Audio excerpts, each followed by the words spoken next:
Assalamualaikum warahmatullahi wabarakatuh. Selamat pagi anak-anak kelas 8.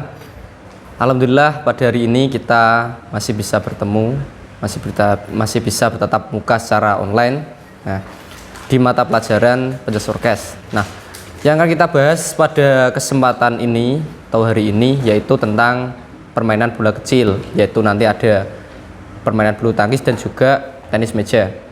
Nah, sebelum kita masuk materi, mari kita berdoa terlebih dahulu. Semoga kalian diberikan kemudahan, kelancaran dalam memahami materi yang akan Bapak sampaikan.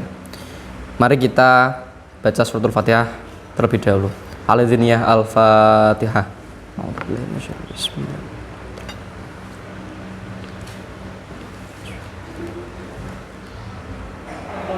Oke, mari kita masuk ke materi. Kelas 8. Pada kesempatan yang berbahagia ini, pertemuan keempat ini, kita akan membahas permainan bola kecil. Nah, kalau kemarin kita sudah membahas tentang softball, sekarang kita akan bahas tentang bulu tangkis dan juga tenis meja. Nah, untuk dua permainan ini sudah familiar sekali atau sudah memasyarakat, sudah pasti kalian juga ngerti dan juga sudah melakukan semuanya. Nah, yang pertama yaitu aktivitas permainan bulu tangkis. Nah, untuk pengertiannya, suatu olahraga yang menggunakan alat yang berbentuk bulat dengan memiliki rongga-rongga di bagian pemukulnya dan memiliki gagang. Alat ini dikenal dengan nama raket. Nah, kalian sudah tahu semuanya, yang dimainkan oleh dua orang untuk tunggal. Nah, atau dua pasangan untuk ganda yang saling berlawanan. Nah, berarti kalau tunggal itu dua orang yang main, kalau ganda itu 4 orang. Nah, satu pasangnya 2 orang gitu. Nah, untuk tujuan permainan ini, nah, bulu tangkis bertujuan memukul bola. Nah, bola itu namanya apa, Nana? Namanya shuttlecock. Nah, atau biasa kalian sebut kok. Nah, lebih mudahnya seperti itu. Nah, untuk melewati jaring atau net agar jatuh di bidang permainan lawan. Nah, jadi kalian memukul kok tersebut supaya melewati net dan jatuh di permain lawan. Oke. Yang selanjutnya federasi atau induk organisasi bulu tangkis. Nah, untuk di tingkat dunia yaitu ada namanya Badminton World Federation atau BWF.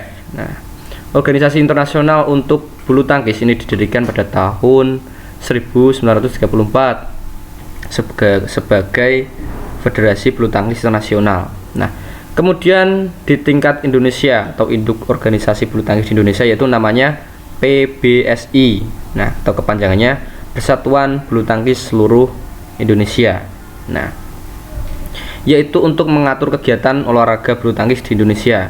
Nah, untuk PBSI sendiri didirikan pada tanggal 5 Mei 1951 di Bandung dengan ketua umum pertamanya yaitu Rodi Patmadja.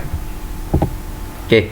Kemudian untuk partai-partai yang dimainkan atau sering digunakan untuk permainan bulu tangkis yaitu yang pertama ada namanya tunggal putra. Nah, untuk tunggal putra itu dimainkan 2 orang yaitu putra ya, untuk tunggal putra. Nah, secara single atau tunggal. Jadi yang main itu 2 orang. Nah, kemudian tunggal putri sama, bedanya hanya di yang main itu putri. Nah, tunggal putra tunggal putri. Oke. Kemudian yang selanjutnya yaitu ganda putra. Nah, untuk ganda putra ini dimainkan oleh 2 tim. Nah, satu timnya itu berjumlah 2 orang atau 2 pemain. Jadi yang main itu ada 2 tim, satu timnya berjumlah 2 orang ya. Nah, kemudian ganda putri. Nah, untuk ganda putri ini sama seperti ganda putra. Yang membedakan adalah yang main itu putri. Nah, jumlah satu timnya itu 2 pemain. Gitu ya, anak-anak. Oke, kemudian ganda campuran. Nah, untuk ganda campuran atau biasa disebut dengan mixed double atau double mix. Nah, ini dimainkan yaitu seorang pemain putra dan putri. Nah, jadi satu timnya itu putra dan putri saling berlawanan. Oke. Nah, ini yang kemudian ini bentuk lapangannya. Nah, jadi panjangnya itu berkisar 13 sampai 40 meter. Kemudian lebarnya ini juga 6,10 meter. Nah, ini ya. Oke, kemudian yang akan kita bahas yaitu cara memegang raket. Yang pertama, cara memegang forehand. Nah, sebenarnya ada 2 anak-anak ya, ketika pukulan-pukulan sebagainya itu ada 2, forehand dan juga backhand. Nah, untuk forehand yang pertama, pegangan ini dapat diperoleh dengan cara mendirikan raket yang sisinya tegak dengan lantai. Pegangan ini hampir sama dengan posisi tangan sedang bersalaman. Nah, ketika kalian memegang raket, coba kalian posisikan seperti bersalaman dengan teman kalian. Nah, kemudian ditarik ke belakang. Nah, bedanya itu ada bentuk V di atas kalian. Nah, seperti contoh gambar ini. Nah, jadi ini ada V-nya. Ini pukulan untuk forehand. Ya. Jadi kenapa ada pukulan forehand, backhand dan sebagainya. Nah, ketika nanti ada bola yang sekiranya jatuh di forehand atau backhand, itu kalian tepat pukulannya.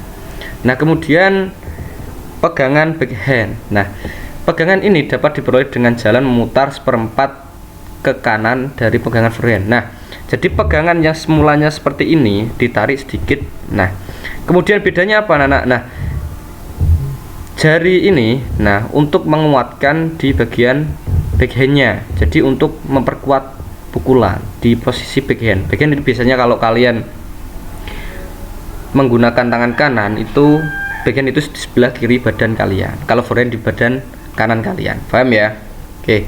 Kemudian pegangan Amerika. Nah, cara pegangan ini mula-mula raket diletakkan secara mendatar di atas lantai. Kemudian ambil dan peganglah raket pada pegangannya, sehingga bagian tangan antara ibu jari dan jari telunjuk menempel pada bagian permukaan yang lebar. Nah, seperti kita ketika gebuk kasur. Nah, itu pukulannya American grip, seperti itu.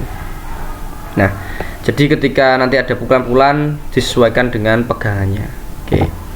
Kemudian teknik dasar permainan bulu tangkis. Nah, untuk yang pertama yaitu servis ya, anak-anak. Nah, jadi servis itu ada 3. Pukulan servis pendek, panjang, dan juga mendatar ya, atau flick service biasanya namanya. Oke. Servis ini merupakan pukulan dengan raket untuk menerbangkan shuttlecock ke bidang lapangan lawan secara diagonal bertujuan sebagai permulaan permainan. Nah, jadi servis ini biasanya dilakukan ketika permainan mau dimulai. Nah, dan sebagai juga serangan awal kalian. Nah, servis pendek, nah itu arah bolanya itu pendek ke arah lawan. Nah, panjang itu arah bolanya seperti parabola melambung ke belakang. Dan juga servis mendatar atau flick service ini namanya. Bolanya datar lurus ke belakang itu. Ya. Oke, kemudian pukulan lob. Nah, pukulan lob adalah pukulan dalam permainan bulu tangkis yang bertujuan untuk menerbangkan shuttlecock setinggi mungkin mengarah jauh ke belakang garis lapangan lawan. Nah, sedangkan jadi pukulan lob ini arah bolanya itu melambung seperti arah parabola ya. Kalian tahu parabola ya. Nah, itu arahnya ke belakang tinggi permainan lawan atau lapangan lawan. Nah, dalam pukulan lob ini ada 2. Yang pertama yaitu overhead lob. Nah, pukulan lob yang dilakukan dari atas kepala dengan cara menerbangkan shuttlecock. Nah, ini. Jadi untuk overhead lob ini bola ketika kok di atas kepala kita atau di melambung tinggi, nah itu dipukul ke depan, melambung ke depan. Bedanya apa sama underhand lob? Nah, untuk pukulan lob yang underhand ini dipukul dari bawah. Kalau tadi overhead itu di atas kepala, sedang ini di bawah, di ayun. Tapi arahnya harus sama. Arahnya melambung tinggi ke belakang permainan lawan, gitu. Oke, yang selanjutnya yaitu pukulan drive. Nah, untuk pukulan drive ini yaitu pukulan yang dilakukan dengan arah bola datar. Nah, jadi sama. Ada drive forehand, ada juga backhand drive. Nah, bedanya apa, anak-anak? Cuman di posisi ketika kita memukul. Yang menyamakan atau persamaannya pukulan ini yaitu di arah bolanya datar. Datar itu apa? Sekitar pundak kalian, datar lurus seperti itu. Nah, sedang yang kemudian itu ada namanya pukulan smash. Nah, untuk pukulan smash sendiri ini yaitu pukulan yang dilakukan oleh pemain dengan keras dan arah bolanya tajam dan menukik. Nah, ini kalau untuk pukulan smash ini yaitu salah satu cara juga untuk mematikan dan mendapatkan poin. Nah, biasanya ini yang membedakan dari pukulan-pukulan yang lain itu hanya di keras dan tajamnya pukulan tersebut. Jadi smash itu ada juga yang namanya itu Pak, jumping smash. Nah, untuk jumping smash sama pukulannya juga keras. Yang membedakan itu ya ketika melakukan lompatan untuk melakukan smash tersebut. Nah, kemudian selanjutnya yaitu ada namanya pukulan drop shot. Nah, pukulan yang dilakukan dengan tujuan menempatkan bola secepatnya dan sedekat-dekat dengan net pada lapangan lawan. Nah, jadi bola arahnya itu di dekat net tapi di bagian lapangan lawan. Nah, dan secepat-cepatnya mungkin. Nah, itu. Nah, kemudian ada yang namanya footwork.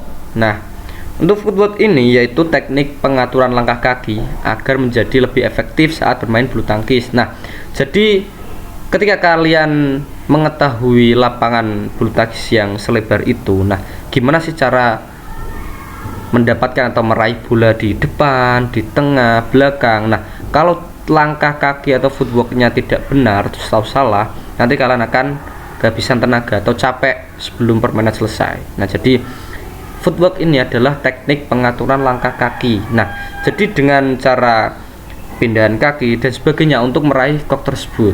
Nah, jadi tidak dengan lari, tidak dengan berjalan seperti itu. Jadi ada langkah-langkahnya sendiri. Oke.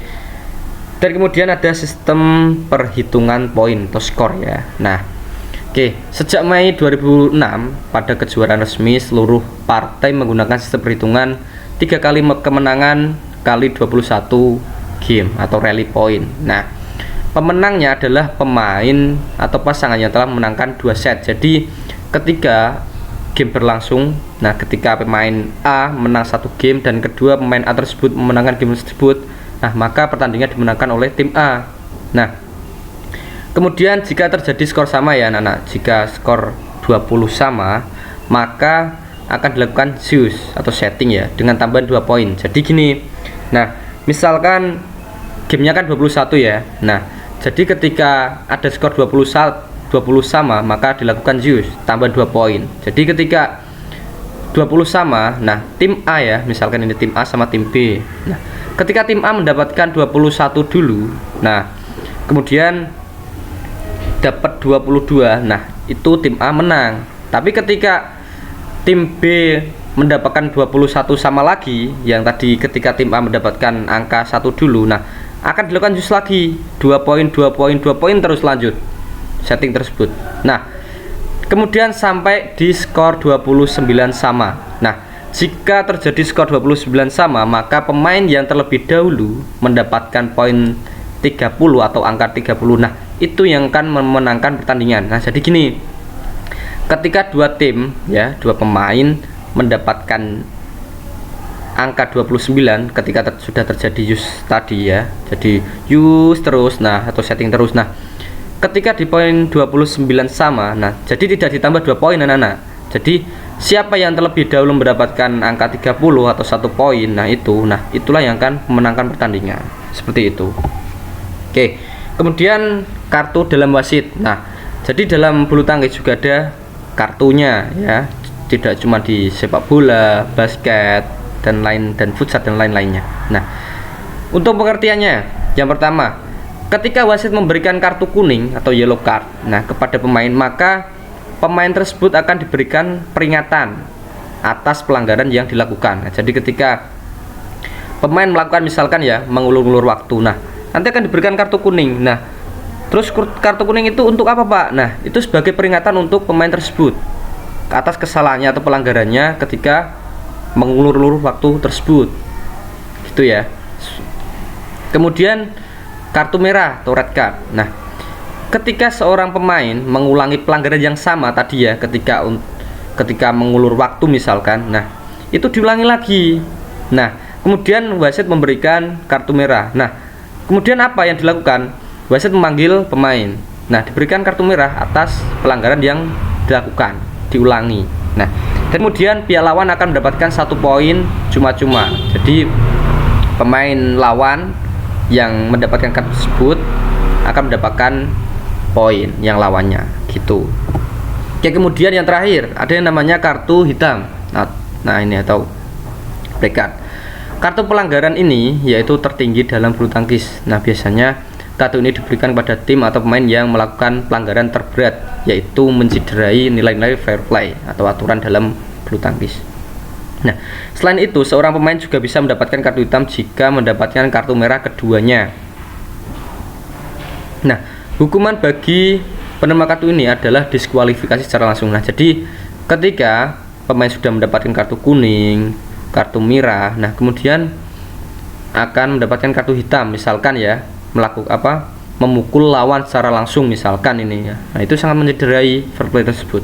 Nah kemudian wasit mengeluarkan kartu hitam dan tandanya itu pemain diskualifikasi secara langsung. Oke, next yang kedua kita akan membahas aktivitas permainan tenis meja.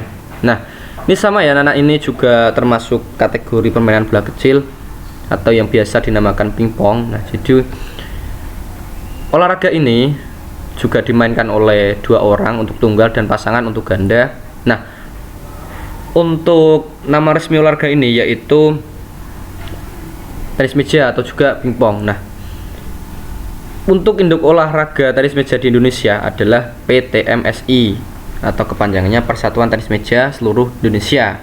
Nah untuk induk organisasi atau induk olahraga di tingkat nasional itu namanya ITTF. Nah atau kepanjangannya International Table Tennis Federation yang anggotanya mencapai 140 negara. Dan PTMSI atau yang di Indonesia tercatat sebagai anggota ITTF sejak tahun 1961. Nah berikut contoh bola tenis ya, ini berdiameter 40 mm dan untuk beratnya itu sekitar 2,7 gram. Nah dan untuk lapangannya sendiri ya anak-anak, jadi untuk lebarnya atau panjangnya dulu ya, panjangnya itu 274 cm, kemudian lebarnya ini ada 152,5 cm. Nah untuk tinggi mejanya yaitu 76 cm dan tinggi net itu 15,25 cm.